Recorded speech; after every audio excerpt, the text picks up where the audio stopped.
Isang makulimlim na umaga nga pala sa ating lahat mga kaprobinsyano. Ngayon nga pala ay maaga na naman tayo maghahatid sa aking prinsesa at maghapon na naman kasi ang kanilang practice. Kaya mag-isa na naman tayong kakain mamaya mga kaprobinsyano. Isinabay na nga rin namin yung kanyang pinsan. Nakasama nga rin yung player ng volleyball. Umabot na nga sila ngayon sa Congressional District mga kaprobinsyano. Kaya talagang nakaka-proud din eh. At pagbalik ko nga sa aming bahay ito agad ang aking inatupag mga kaprobinsyano. Lilipat na kasi natin itong mga alaga nating Peking duck sa bago nilang kulungan. At medyo masikip na rin kasi dito para sa kanila. Kaya bibilis kasi nilang magsilaki. Sabi isang buwan pa nga lang na nandito sa akin. Pwede na ngang isalab mga kaprobinsyano. Pero dahil ito pararamihin pa natin, hindi pa natin sila pwedeng bawasan. Tingnan nyo naman kung gaano sila kasabik sa tubig mga kaprobinsyano. Tamang-tama nga rin yung napwestuhan ng kanilang kulungan at may tubig na umaagos. Yun pa naman yung gustong-gusto nila. At pagkatapos kong maasikaso yung aking mga alagang Peking duck, ito at inumpisahan ko namang manguhan nitong laing o gabi. Malabong na kasi sila mga kaprobinsyano. At bukod nga doon, napansin ko na may naninira sa dahon nito. Tipong parang nasusunog yung dahon. Ang sabi nga ng iba nating kaibigan ito raw fungus na kung saan nga kumakalat sa mga dahon nito. Kaya para hindi masayang ito't pakikinabangan na lang natin. Ito at pinagtulong-tulungan na nga namin mga kaprobinsyano yung pagbabalat nito. At pagdating kasi dito sa laing, ito ang isa sa matagal na proseso. At habang nagbabalat pa nga sila ng laing, ito at sinabay ko na nga ring magayak ng mga gagamiting ricados. Siyempre, gamit natin ngayon itong ating hammer clever knife na kung saan nga talagang pang all around din. Dahil bukod sa medyo magaan nga lang siya, talagang hindi ka nito bibitinin sa talim. Napakainam nga nitong gamitin mapagulay o mga karne. Kahit nga may mga buto mga kaprobinsyano kayang-kaya. Kaya kung naghahanap ka nga ng kutsilyong mainam gamitin sa iyong kusina, subukan nyo na po itong ating hammer clever knife. Andyan lang po sa comment section ang link. At nung maigayak na nga natin yung mga gagamitin nating sangkap, ito at mag-uumpisa na tayo sa ating luto serye. Ang gagawing luto nga pala natin dito mga kaprobinsyano sinampalukan. Na kung saan nga hilig din namin dito sa aming lugar. Ilang beses na rin kasi tayong nakapagluto ng ginataan nito mga kaprobinsyano. Kaya sinampalukan na may sahog na buto-buto naman ang gagawin nating luto dito. Bale, ang diskarte nga pala munang ginawa natin. Inilaga ko nga muna itong binalatan nating laing at dahon. Sandali lang naman mga kaprobinsyano. Ganun kasi yung diskarte namin kapag hindi ibinilad sa araw. At isa pa nga sa purpose nun mawawala yung kate. Pagkatapos nga nating makapaglaga ng laing, ito at sinangkot ako na nga sa bawang sibuyas itong karne ng baboy. Tapos tinimplahan na nga rin ng mga pampalasa. At habang nagsasangkot siya pa nga tayo, magsingit po muna tayong mag-shoutout ng ating mga solid ng kaprobinsyano. Unang-una na nga pala dyan yung may birthday ngayong araw. Happy birthday nga pala Gerald Valdez. Pinapabati ka nga pala ng pinsan mo na si Jason Suarez. More birthdays to come and God bless. Isunod na nga rin po natin shoutout si Sir Arnie Almasar, Sir William Kapanalig, Jeric San Diego, at kay Sir Paul Mercado. Idagdag na rin natin si Sir Lucky Jan from Iloilo, Rolly Jun Palacio, Erickson Santiago, Ruel Biloso, at kay Sir Edjen from Laguna. At ang panghuli nga po nating isa shoutout si Sir Richard Mananing, Romeo Gulay Vlog from Italy, Elmer Manggad from KSA, kay Paring Lance, at kay Sir Edison Makay. At pagkatapos nga ng isang oras na pagluluto mga kaprobinsyano, ito titikman na muna natin.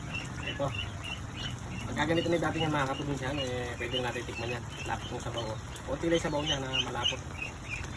Tikman natin ang sinampalukan nating laing na may karne ng baboy. Medyo matabang ng konti pero okay na linamnam. Hindi tayo konting sili.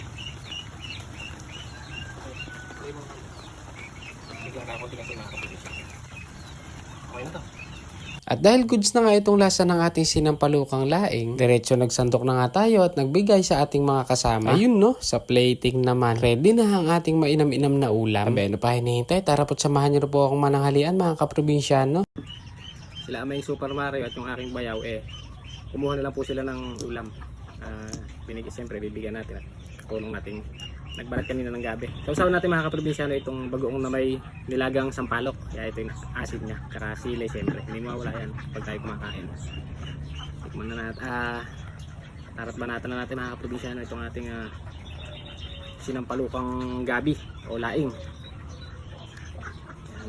Pinanggisa natin dito alamang para ayos ang lasa niya.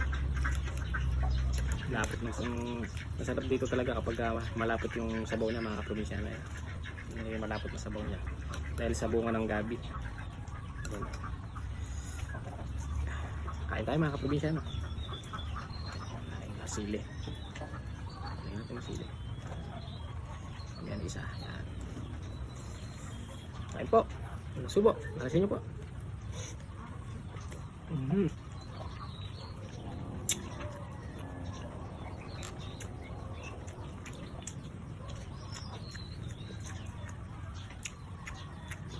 Sarap talaga ganitong ulam pagka medyo maambon-ambon pa yung panahon ngayon mga kaprobinsyano. Sarap ng sipa nung angha mga kaprobinsyano. Sa mga mahihilig nga po sa lutuing pang probinsya, isa nga po ito sa maire-recommend ko sa inyo mga kaprobinsyano. Bukod sa simpleng lutuin nga lang ito, talagang mapaparami din ang iyong kain. Kung nasanay nga po kayo sa ginataang laing, subukan nyo naman po yung ganitong klaseng luto. O paano ba yun mga kaprobinsyano, hanggang dito na lang po muna. Kung nagustuhan nyo po yung ating luto series ngayon, baka naman. Maraming salamat po sa inyong panonood. Hanggang dito na lang. Bye!